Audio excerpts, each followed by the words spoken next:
At this time, I'll call to order the City of Joliet pre-council meeting for August 14th, 2023. Mayor Terry Darcy presiding. We'll begin with roll call. Mayor Darcy. Here. Councilman Cardenas. Here. Councilman Clement. Here. Councilman Guerrero. Here. Councilman Hug. Here. Councilwoman Ibarra. Here. Councilman Mudrin. Here. Councilwoman Quillman. Here. Councilwoman Reardon. Here. First on the agenda this evening is a presentation, City Square Design by Eva Marie Tropper, Community Development Director.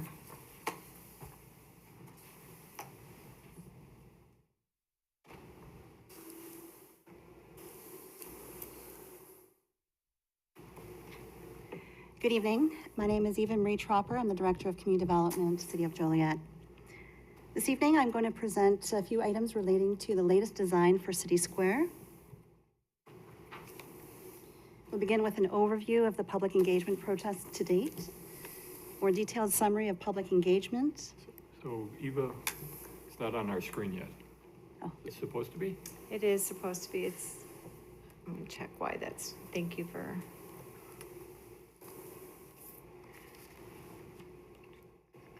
I'm gonna take it off for 1 minute just so I can reset this, okay? Gives us a pretty sore neck trying to see those. So we're gonna go to, right. Should be set up like this. This is JCTV 2.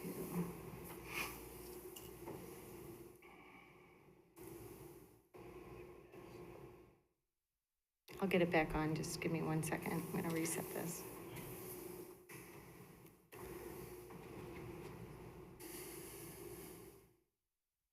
See if it's over there.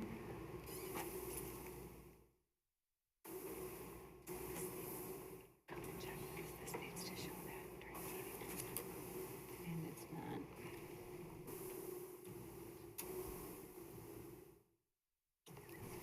It's still not kicking on.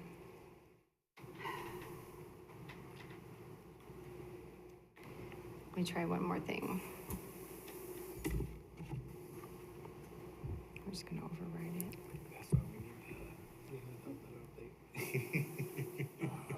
I agree.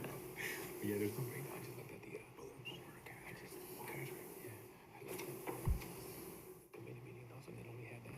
They only had that table.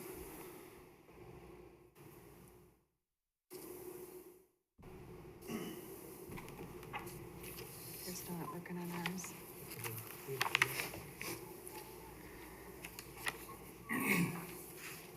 So I have limited technical skills. You can go back to that. Yeah, I see.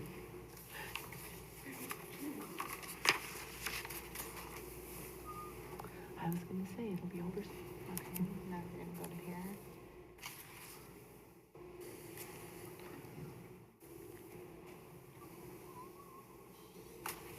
Here's your lights on, they're just not Yeah. turning green.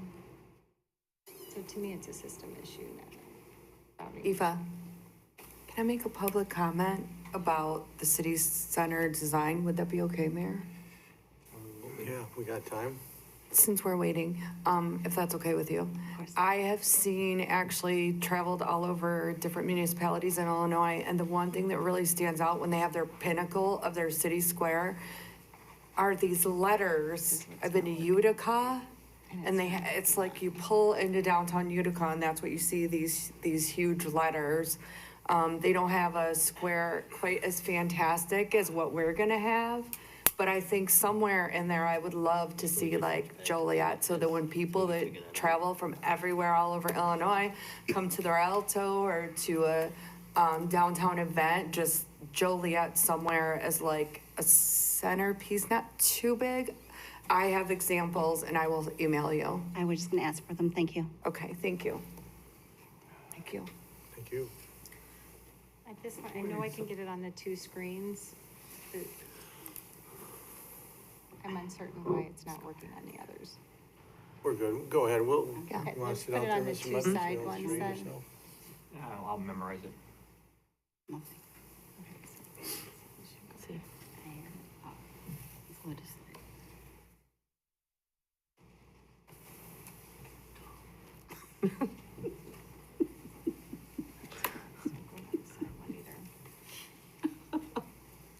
I'm gonna override it. It was magic. Here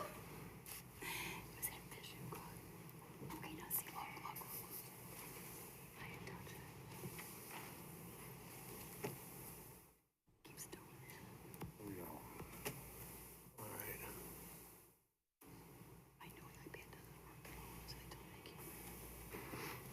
They will be able to see at home, just the mayor and council will not be able to see on their screens. So that needs to be on your checklist, whatever. We'll begin the presentation with an overview of the project, then provide a summary of the public engagement that has been coursing over the last year of the project's development. We'll dive into the latest design for City Square, and then we'll close with next steps.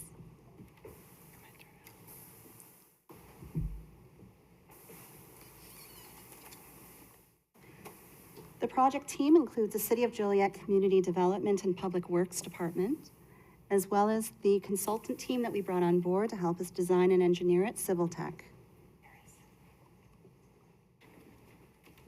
City Square is located on the 1.3 acre property on the south side of Clinton Street, west of Chicago Street. And as you can see, the project site is currently being used for parking. City Square will bring a vibrant gathering place to downtown Joliet. And it will provide a green oasis and a place of respite and entertainment in the city center. These are the features that we discussed in June of this year, and include an open lawn, planters with water features, trees and planters, a small stage, as well as space for a larger temporary stage, lighting, pavers, shade structures, all the way down to features to improve the safety of its users.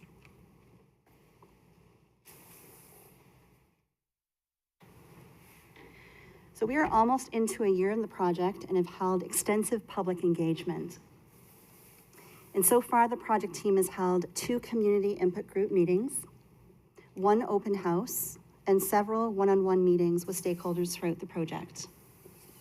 Some may also remember the project team having reached out to City Council last summer and to greet the new members of council in July of this year, again to participate in an updated stakeholder meeting and survey. And right now, the project team is in the final design development stage. We held a second open house on July 20th, and the comments period after that open house closed this past Friday.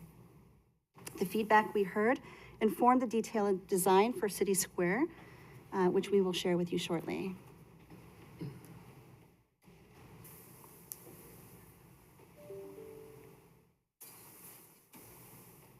So throughout the public engagement process, the community had shared their vision for City Square. They wanted a space with amenities that work for daily residents, such as a water feature, green space, as well as shaded seating. Also, City Square should be able to accommodate events by having a permanent small stage and flexible design to accommodate temporary features, such as a skating rink and a holiday tree. Most importantly, the space should also celebrate Joliet's unique character. The Community Advisory Group and community at large had an opportunity to provide feedback throughout the design process. And some of what we heard is listed up on screen. The need to coordinate with nearby amenities and a design that celebrates Joliet history, but is also in harmony with the Rialto Theater and the greater downtown streetscape aesthetics. We heard several other concerns, mostly about making sure City Square is low maintenance, is made with durable materials, and is safe.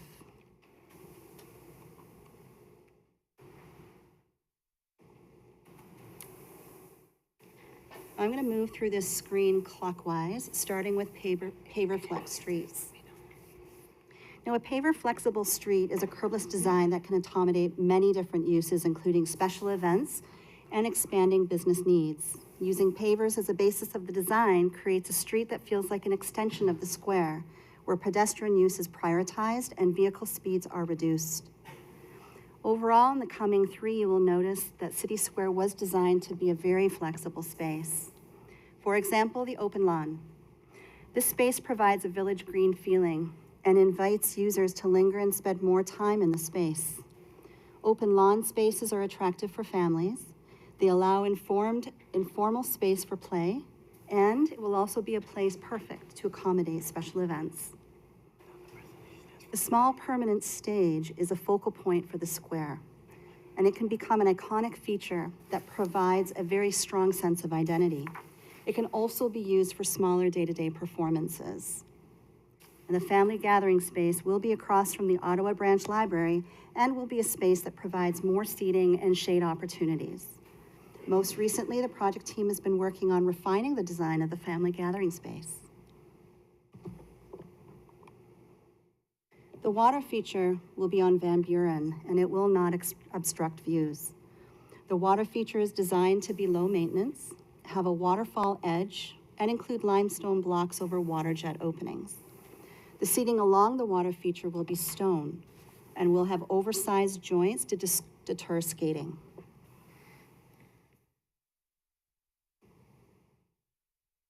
The seating feature will also be tiered. The surface will have oversized joints to prevent skaters and loitering, and the tiered seating will have a stone face with a durable top surface.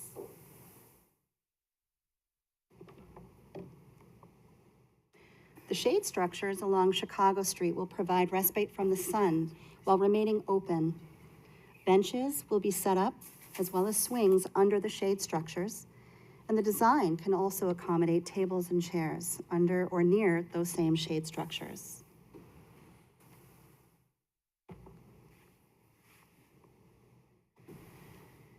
Now, for the architectural components of the stage, we had 3 options in the public survey. The top 2 were combined into the final design that you see here and aligns with the overall vision the community provided to us through the public survey. The stage's canopy allows for protection from inclement weather for the performers, which was very important for the community.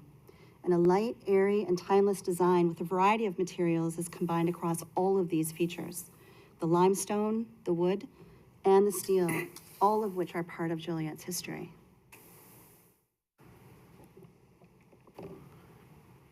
City Square was carefully designed to accommodate special events as well. There are areas provided for food trucks, tents, and restrooms, and there will be enough space for a small skating rink and a holiday tree. There is also the possibility of bringing in a much larger stage using the access route soon shown here. What happened here?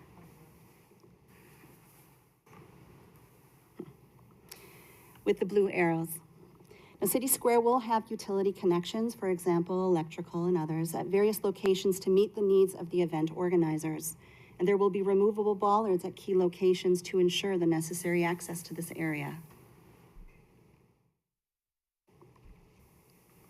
City Square will have a variety of different lighting, including light poles, tree up lighting, and festoon lighting. The community showed a preference for the site furniture that the city already uses, traditional in style, as shown in the bench and the bollard to your right, and additional furniture such as trash receptacles and tables will follow the same design aesthetic. Now, this area is designed to offer more seating and shade opportunities for visitors, as well as being an engaging space for children and families to hang out. And here is the proposed layout of that space. It will have a small stage that can be used for children's events in the shape of a book. The stage backdrop features flowing ornamental trees and landscaping and raised planters. There is an overhead shade structure that includes laser-cut leaf shapes in a bright green color. In addition to metal benches, there will also be specialty seating to tie into the space, such as a butterfly bench and limestone block seating. There will also be rubber hills where children can run around and play, and the space can also feature low-maintenance interactive play elements.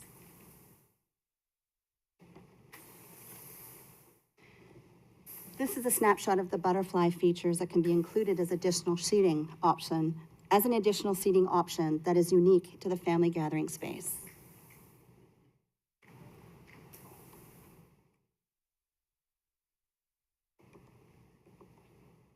And the book structures will match the small stage and provide children with a structure to interact with and explore.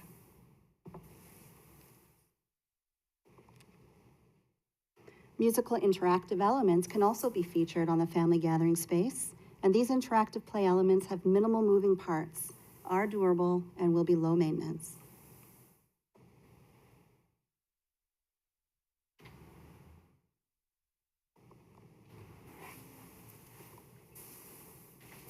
On this slide, the last slide in this presentation, I'm going to move from left to right. We'll begin with the City Square programming and events. Effectively, what we'll do is continue to move forward with the design, policies, and procedures about the use of the space. Those will be refined in the coming year. The second bullet is us sharing that we will be coming back to City Council in September with cost estimates for the final design. The final design and construction plans will be finalized in the winter of 2023, and the project will go out to bid in early spring 2024, with construction anticipated to begin in September 2024.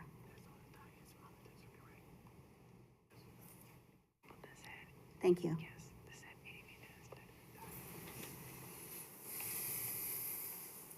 Any questions? Anybody? Is it September or summer 24?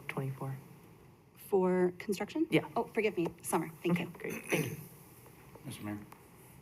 Eva, thank you for your presentation. Is there any component for maintenance? There is Who's gonna cut the grass? Who's gonna take care of the weeds? I'm just saying that because throughout the city, we could do a better job at what we're doing now, so. Yes, sir, so we'll be incorporating maintenance in the cost estimates when we return to City Council in September. So it'll be cost estimates for the entire project as well as for maintenance. Thank you. You're welcome. Anybody else? Thank you. You're welcome.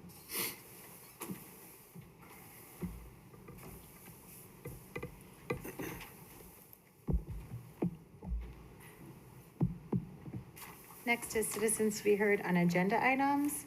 Just a note, Council Memo 430-23, the ordinance amending Chapter 19, Article 4, Section 19-266, offenses subjecting a vehicle to impoundment, adding authority to tow vehicles for no insurance and tinted windows will be removed from the agenda for tomorrow. First, for citizens to be heard on agenda items, Alan Winter.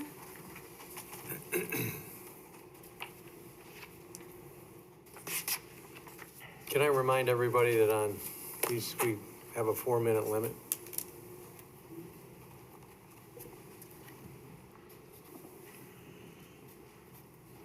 Okay.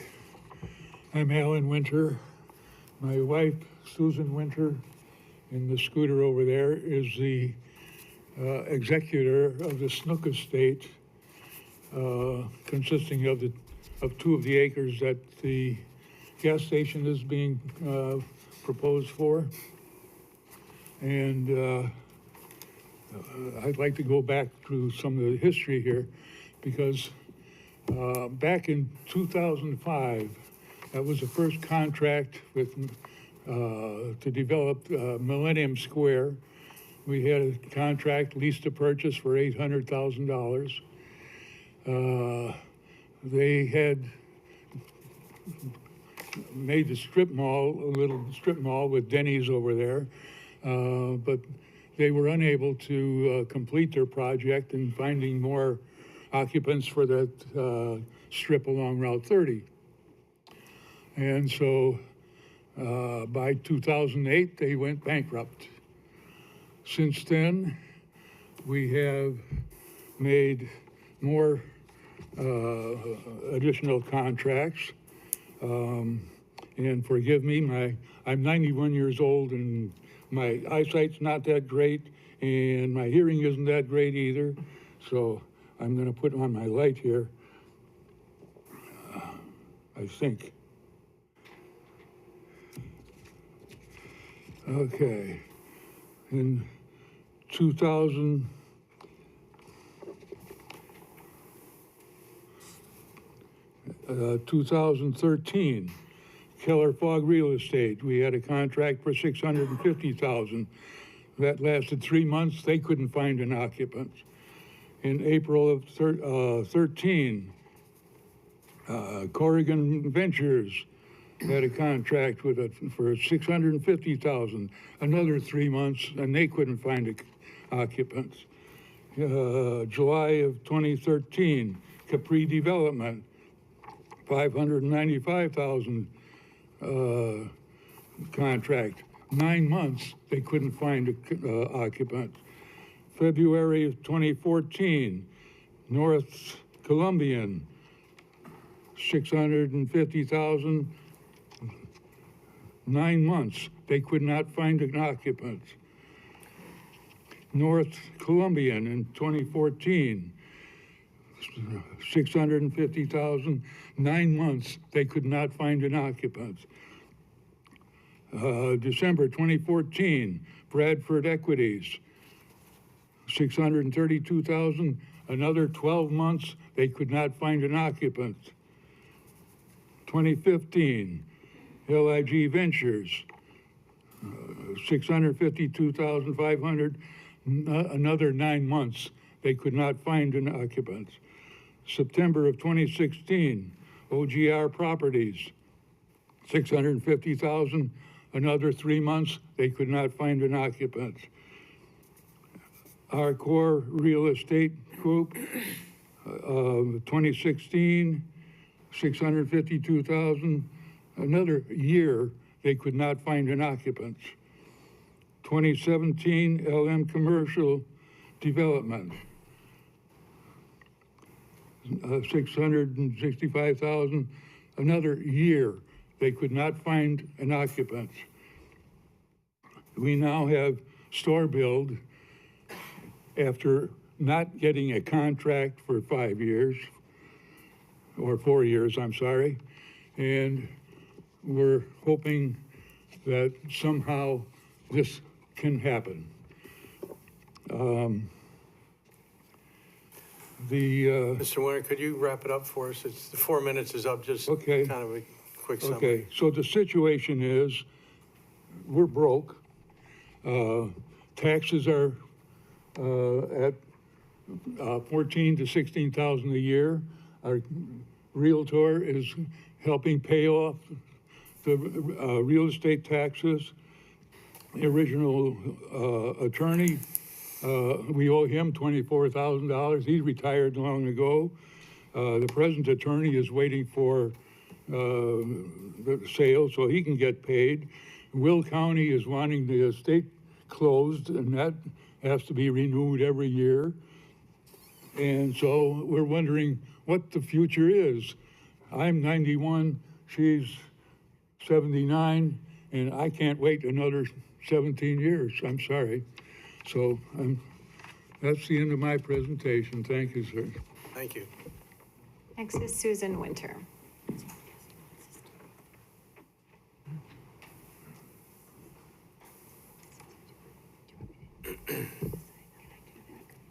Oh, let me stand up. It's okay.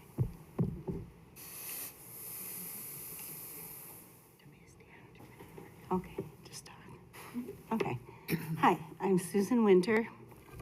I have a scooter because my back gives me pain and I can't breathe after I go a few steps. And I'm getting old and losing my mind. So anyway, we cannot afford to spend at least $15,000 a year on keeping this property going. If we hadn't had Bill along to help us out with it, it would have been over long ago. But my sister has passed away, and so she never saw her part of the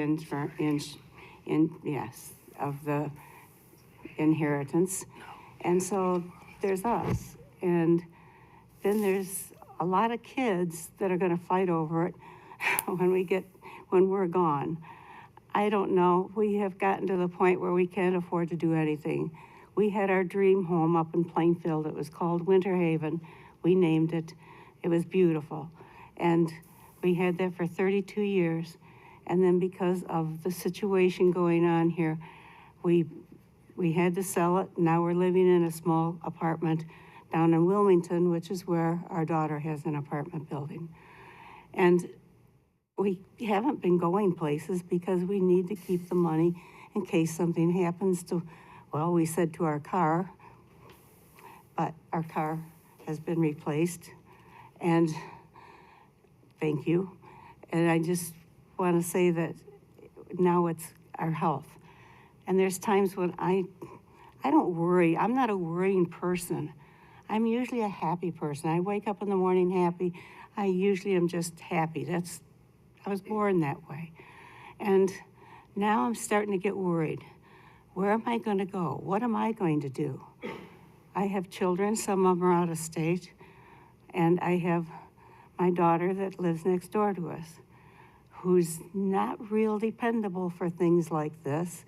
She wants to be, she talks a good talk, but when it comes to doing, it's another story.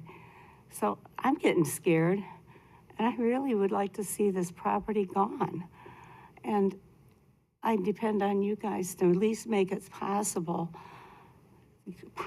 so that the people might buy it this time. Every time we've had it, I've always thought, oh yes, it's going to sell. Well, it hasn't. It hasn't, and it hasn't, and it hasn't. And I just pray that somebody hears my side of the story, which is, I don't think a gas station's a big deal myself. When I see them, they're usually enclosed nicely. They're usually clean. There's nothing going on in a gas station. So I can't put farm back on it. They won't let me uncommercial it. So I can't put any corn or goats or anything like that on it. But I do want to sell it. And if you don't like what I'm putting on it, buy it from me. I'll be glad to sell it to y'all. And then you can decide what to do with it. Please help us out a little bit by just looking at it in a positive way instead of a negative. Neighbors never want anything. So, I'm sorry. But anyway, thank you for listening to me. I appreciate that a lot.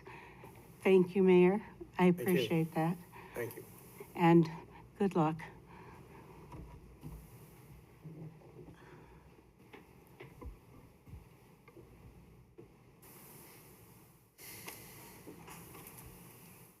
Next is Bill Caton.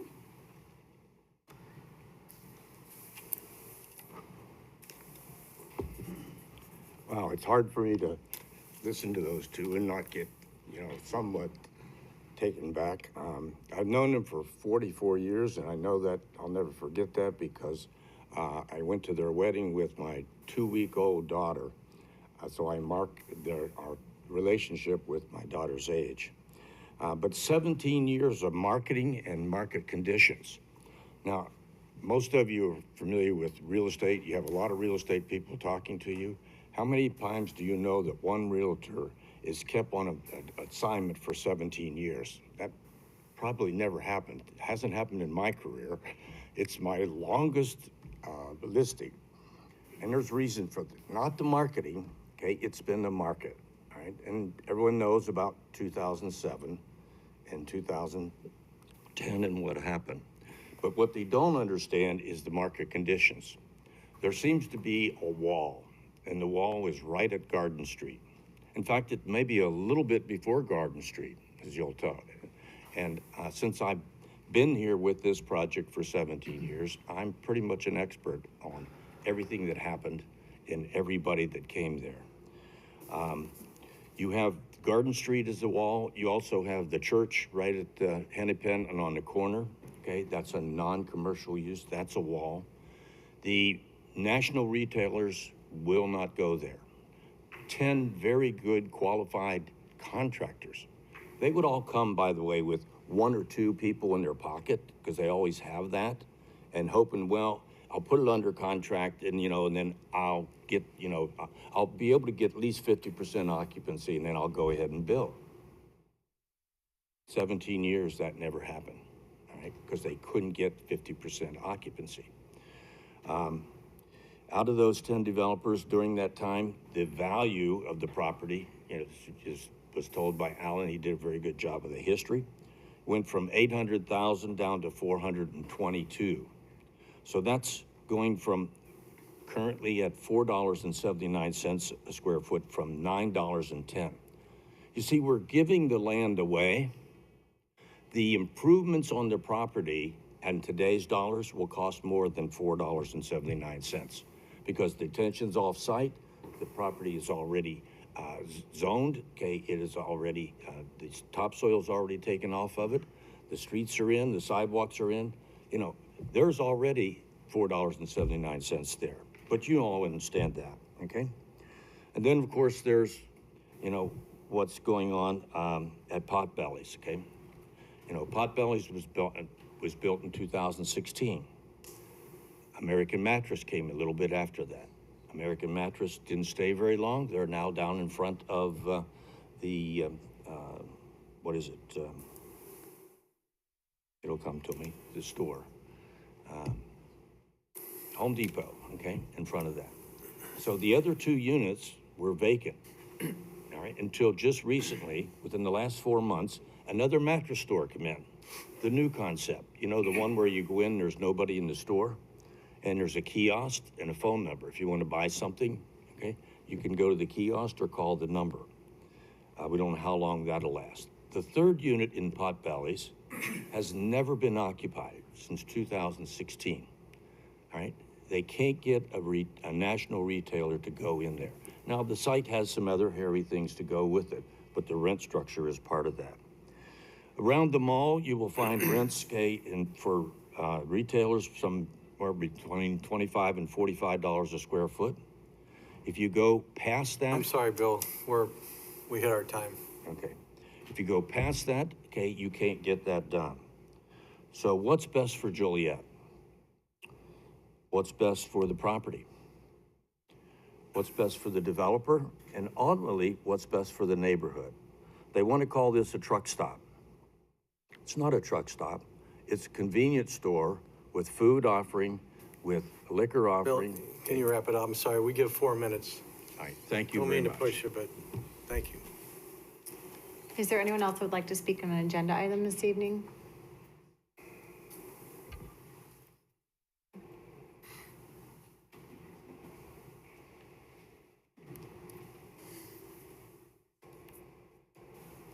Good evening. Well, how do you follow those 2 nice people over there? I just wasn't expecting it. I was expecting to see the developer here. I'm part of the community that will be living next to this truck stop. And per the state of Illinois, this is a truck stop.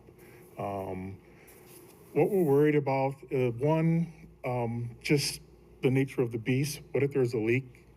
They've advised us that due to this double-walled brine-filled type tank, there are no issues. But we're also concerned more like during the darker hours, you're gonna have headlights flashing in your front windows, your back windows. The sound, the bass of these young kids these days that just can't seem to keep that volume low, constant, you're gonna hear it. They advise us 2,200 cars a day. So this is the road noise from the wheels, accelerating, decelerating, the garbage, the lighting, although they say it's directional, but I just don't, yeah, especially you live close to this, especially where they're located as well. We are not in a gas fuel desert. They're literally in between the Speedway and the Shell down the street. We don't have another need for a gas station. There's also the Costco's, there's the Amoco a little bit further down the street, and if you go a little bit further south, you have towards Larkin, there's a Shell, and then there's also another Shell in between Larkin and Six Corners.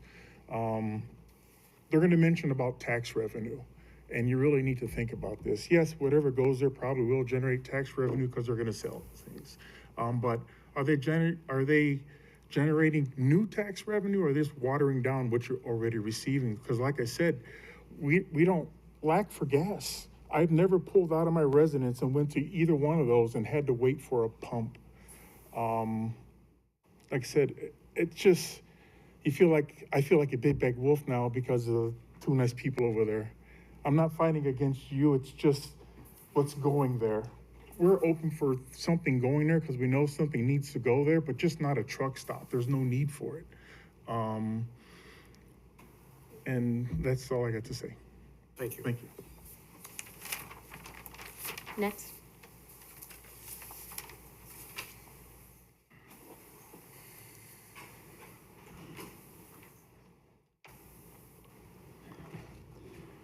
Good evening, Mr. Mayor and members of the City Council. My name is Alan Harold.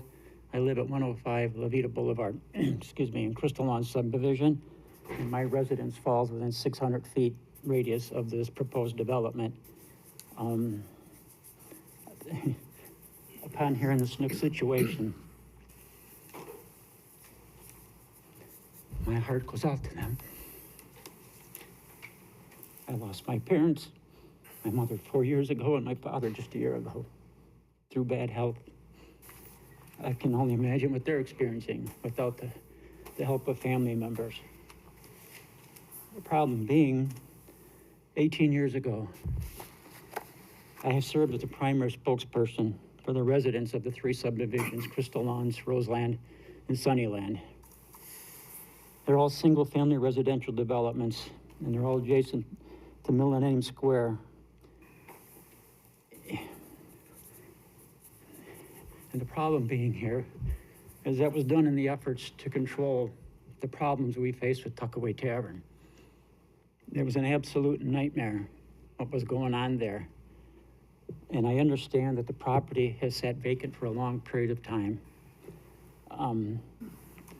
With our concern with the development that's going in now, that our quality of life is going to diminish. Our residences were built in the 50s and early 60s. If you've been anywhere near our neighborhood, you've seen just the humongous large trees in our neighborhood. The lot sizes are typically larger than when you would see nowadays. And all that combined provides a quality of life that those people that have moved into our neighborhood recently, the first thing they comment about when they noticed and they've looked for real estate listings is just how quiet and peaceful the neighborhood is.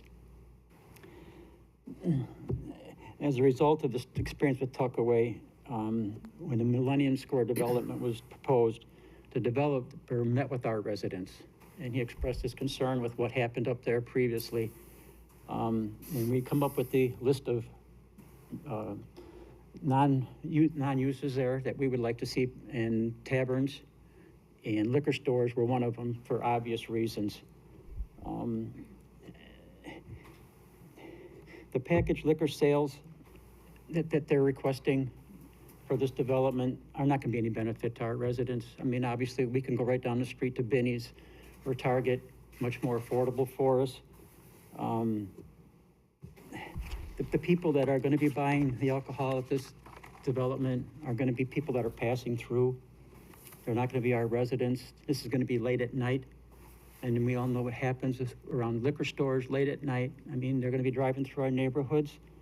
We don't want that. It's just, again, I just can't get past the Snooks. But we're talking about 3 subdivisions of residents that are going to have to live with this development. What is their life going to be like? I mean, I wish there was something we could provide the Snooks, or the city could provide the Snooks. If you look at the development there at Millennium Square now, it's such a wide array of development and businesses in there. And you know what's important here to look at is through the pandemic, not one of those businesses went out of business. They all managed to survive that for one underlying reason. Our community, I've talked to the neighbors, we all support those businesses up there. I get my hair cut at Rose's. I go to Denny's. I buy candy at Fannie Mae. We will support whatever development goes in there, provided it's not a truck stop slash gas station. It is not something that we need for our subdivision and for our residents. So I would ask that, I don't know how you split hairs here, but there's a side to both stories here. I mean, it's not a good one, obviously. So please consider our concerns, because we're talking a large volume of people that are going to have to deal with this. Thank you very much. Kathy Garthis.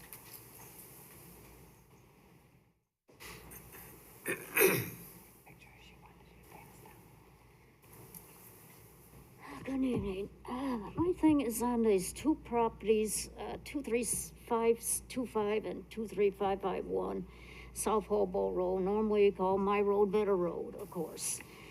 About this Legacy wanting to put this giant truck terminal thing here. on my road, right across the street from where the residents live. Remaining residents that live out here, we've been fighting all Center Point and everything, development and everything. We've been struggling just to try to live our lives and try to keep our piece of American dream. And this truck stop is, Vetter Road is a very hilly road. And I have been battling already with the trucks coming down my road, trying to run me over as I just try to go out to my road, my mailbox and get my mail.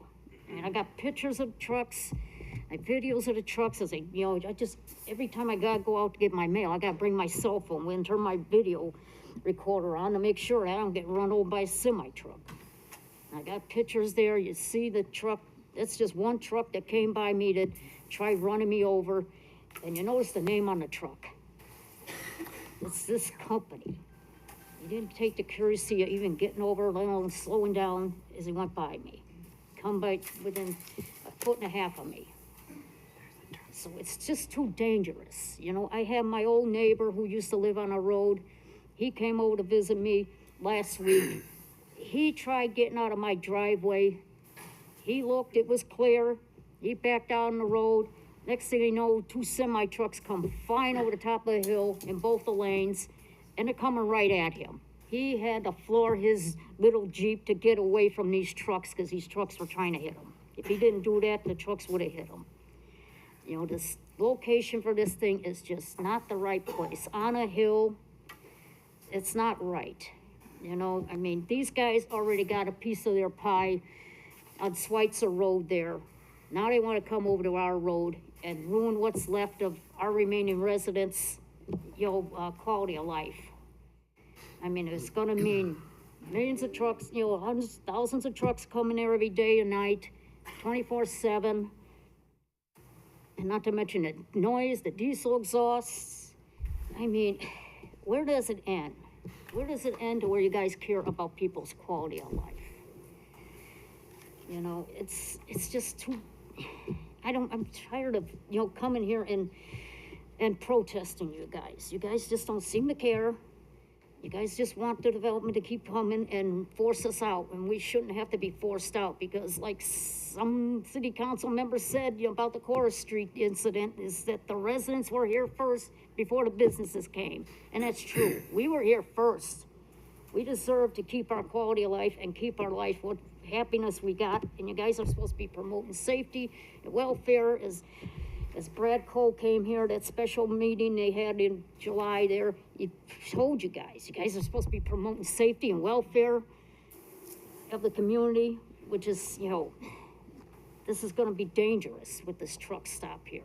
And the trucks produce the most noise when they first take off and the most diesel exhaust when they first take off. So they're gonna be noisy, just please, I beg you guys to finally come to your senses and just stop this development going around people's houses, because we were here first. We deserve to have our quality of life.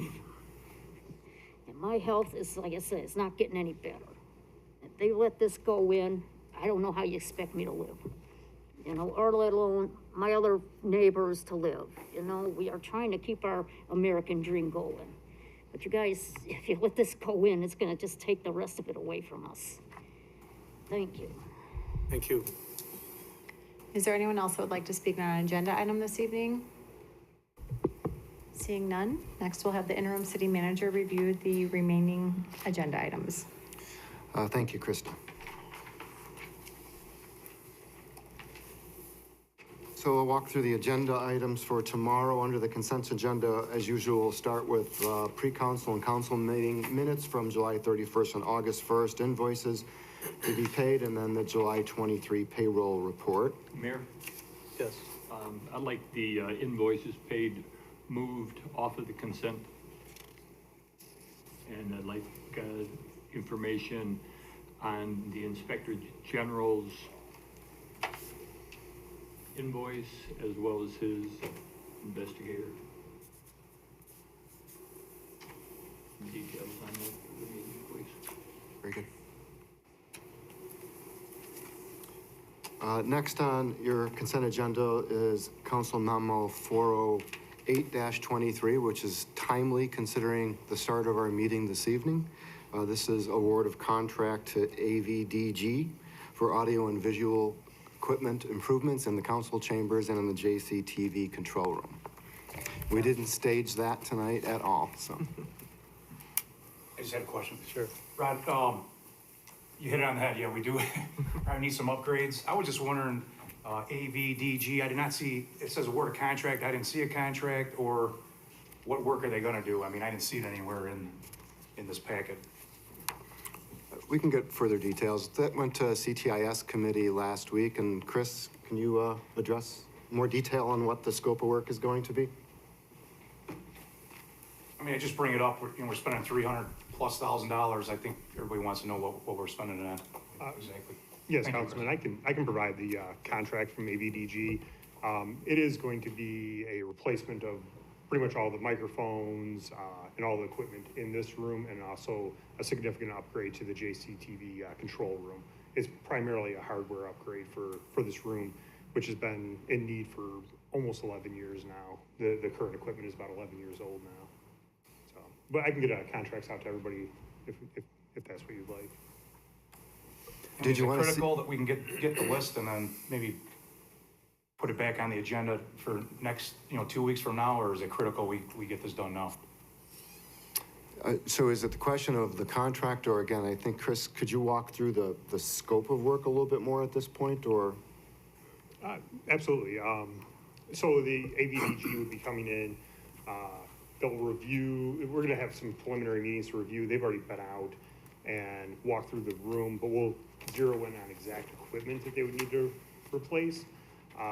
And then there will be probably about a couple month project where they'll come in and actually order all the hardware, replace all the equipment in the room, the lighting, microphones. The projectors are actually good. They will stay here. They're more recent purchase. And then also replace the equipment in the JCTV control room. Once all of this is completed, there'll be a programming effort to simplify the city clerk's desk over there, so that she would be able, it would be more of a single button push to trigger a meeting and, simplify all of these things. Presentations and other things would be more modern. Again, the technology in the room is just so out of date. It's kind of causes a lot of, there's a lot of ad hoc work going on in the room right now, where we're kind of cobbling things together from different generations of technology.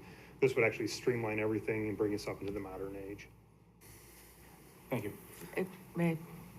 And I think we also discussed in our meeting that this would eliminate the need to have all the IT people here all the time. It would be streamlining all of that. And the other thing, the lighting in the room would be changed out as well. Yes, both of those are correct.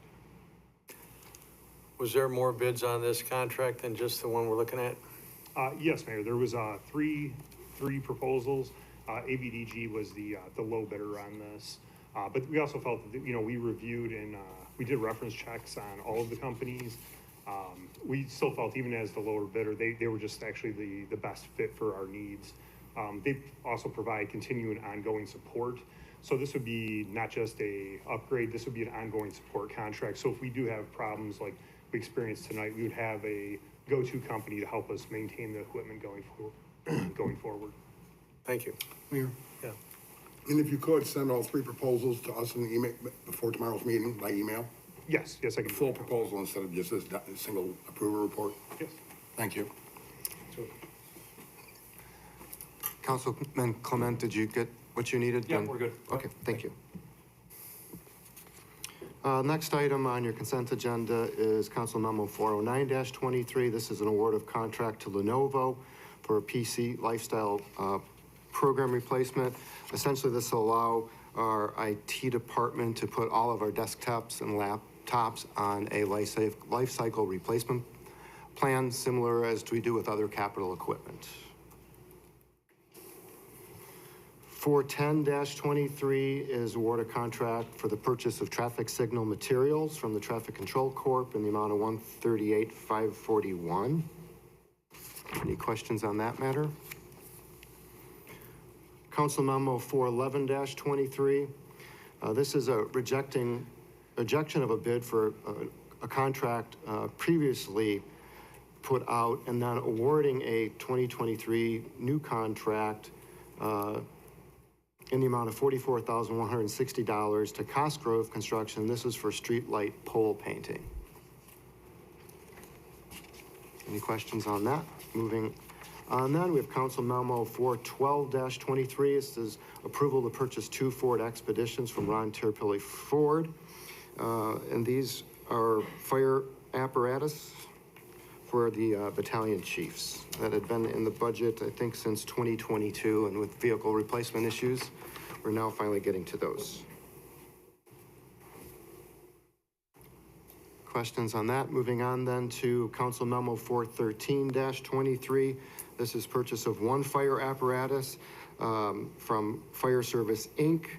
in the amount of $1,502,644. Again, this is part of our 5-year vehicle replacement program adopted back in 2020. And the purchase of this apparatus was approved back in 2021. Again, it'll take a long time to build, inspect, and get them delivered, but we're about to get it. 414-23, that council memo is for the purchase of a stump grinder from Vermeer, Illinois, Inc. in the amount of $76,467.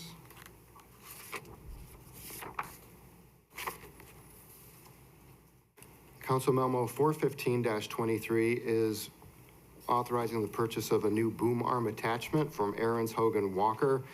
This is a mower boom attachment for one of the tractors we had recently purchased as part of the budget for the year. And the amount of that is $62,049. Questions? We'll go on to Council Memo 416-23. This authorizes purchase of 5 Ford Mavericks from Ron Terpilli Ford in the amount of $151,531.30. Rod, who's gonna be using those, do you know? These, I believe, Greg, are Public Works? One of Or these not? is going to, I believe, code enforcement. The other 4 are for City Hall staff, actually the ones that planning. Oh, planning, that's correct. For City Hall staff. But I can get, Well- see if you're interested, I can give you specific departments that are going to and positions. Are these new vehicles replacing other vehicles, or are they just addition to the fleet? No, they're replacement vehicles. Okay, Yeah, they're part of the 5-year replacement vehicle plan. okay.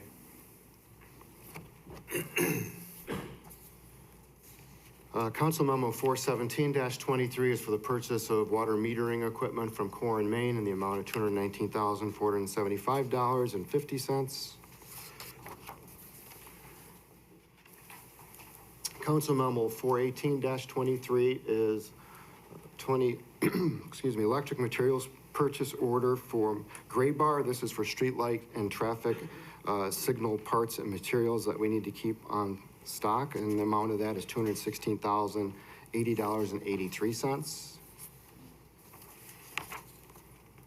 And then the last item on your consent agenda would be Council Memo 419-23, and this is amendment number 1 for the professional services agreement to Civil Tech for their Chicago Street Sidewalk Vault contract number 1, and the amount is $32,327 to provide Phase 3 engineering services. Is there any further questions on any of the consent agenda items?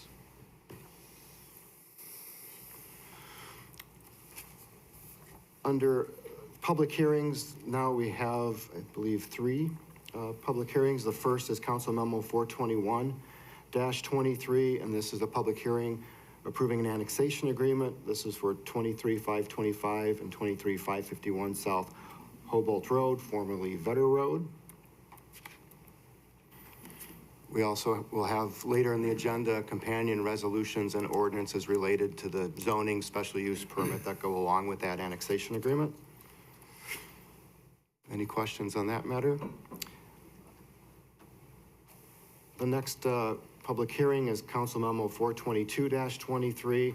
This is a resolution approving an amendment to an annexation agreement for the Millennium Square subdivision to allow packaged liquor sales on Lot 8. This is what you had heard residents in part speak to tonight, both the owners of a portion of that property as well as some of the neighbors. Is there any questions on that at this time?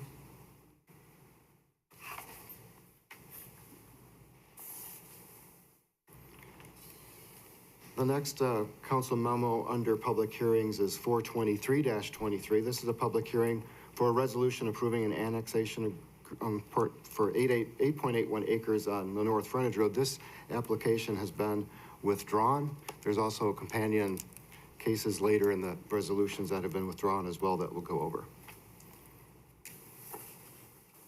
Under ordinances and resolutions, the first council memo we have is 425-23. These are the ordinances related to the two properties on South Hobo Road. So you will have an ordinance approving the actual annexation, an ordinance approving the reclassification of those properties to the I-1 zoning district, and then an ordinance approving a special use permit to allow a trucking facility. Is there any questions or discussion on that item?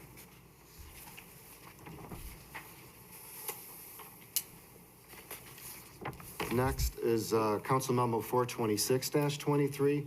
This is an ordinance approving a variation of use to allow a 2-unit residence in an R2 zoning district at 1011 Valley Avenue. This was reviewed at the Zoning Board of Appeals and sent to you with recommendation of approval 7-0 with some conditions. Any questions or comments on that one? Next then is Council Memo 427-23. This is also a ordinance approving a variation of use to allow a 2-unit residence in an R2 zoning district. This is at 425 North Hickory Street. This also went before the Zoning Board of Appeals and was sent to you with their recommendation with a vote of 7-0, again with conditions recommended to you. Well, on that one, Rodney, there's, I didn't see that anyone came to the board meeting to oppose it. I've gotten a few phone calls that seem to be opposing it. There doesn't appear to be anybody here tonight that is opposing this. It does not appear so. Okay. The next council memo is 428-23. This is, again, the companion case to the amendment to the annexation agreement for Millennium Square that we talked about earlier to allow sale of packaged liquors.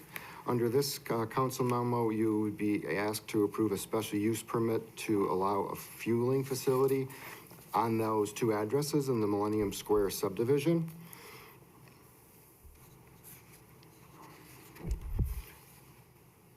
Staff has presented a number of conditions for your consideration.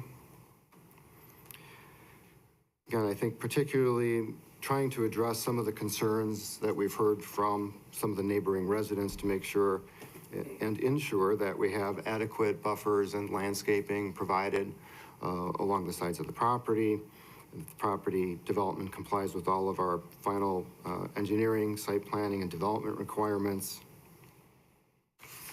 And then some of the other standard conditions we apply to special uses. Is there any discussion or questions on that matter at this time? I did, as others talked about earlier, I had the opportunity last week to talk to both Susan and Alan Winter about their situation, as well as listen to Bill Caton trying to kind of talk about the history of the property. And it's never, those are never easy decisions, but to, listen to those stories, and while the personal story might not be part of the zoning considerations, it certainly painted a challenging history for what the Great Recession and some of the changes in retail economics did to properties. And it's not just in our city, it's in a lot of places, but this is just a particularly interesting, I guess, story or evidence of those changes we've all endured. May I ask one question? Oh, go ahead. It's one before I go up. Okay. The question for this, and maybe Jim can answer this question. Was the lighting addressed on this? Oftentimes we talk a lot about the down lighting so that it's not disturbing neighbors and. We don't get into that detail at this conceptual plan time, but that will definitely be addressed. They can not have any light shining off their property. All light has to be shined down on their parking lots and and parking facility. Okay, thank you. Mayor, Did you? Rodney, on 427, if we could back up to 425 Hickory Street, please. I'd like to know, it's a single-family unit, they want a 2-unit now. I want to know if any permits have been pulled for all the building that's been going on in that place for the last couple of years. Because I drive by there all the time, there's always something new going in, so my question is, have they made it a 2-unit now, even though it was single-family? There should be many permits pulled for that house. So I'd like a history of that, please. I'm just double checking here to see if I have that with me right now, Councilwoman. Jim, do you know that off the top of your head? I believe this started without permits, and, you know, there was a discovery that work was being done without permits, so that's what has initiated this request. Exactly. You know, and so subsequent permits will or have been, you know, submitted for, you know, but like this probably needs to come first. If they get approval to do the 2 units, then they'll, you know, further their permitting process, if that makes sense. Well, they should have got the permit to get a 2-unit there in the first place before putting all that work in illegally. And now Yes. it's gonna be, you know, well, I got this, what am I gonna do with it? But people have to follow the law. That's where the problem comes in. That's why we needed that single-family residential inspection ordinance put in place. And I know that it's been a big ordeal and it's a big undertaking, but this is just for something like this. And I know that there have been complaints about that from area neighbors and neighborhood organizations on this. So, just wanted to know. Thank you. Did that satisfy your question? Yeah, but yes and no, because I'd like to know how many permits were pulled after the fact the work was already done. Okay, we can get that answer for you. Thank you. Next is Council Memo 429-23. Again, this is the Northwest Frontage Road, and again, this application has been withdrawn. As already discussed, the next item, 430-23, we're going to remove from the agenda at this time. Council Memo 431-23, this is an ordinance amending the 2023 annual budget for the city. This council memo is companion to the AVDG Audio-Visual Contract Award for council chambers. While that project was in the budgeted amount was less than the actual bid amount, so this amendment is for the difference.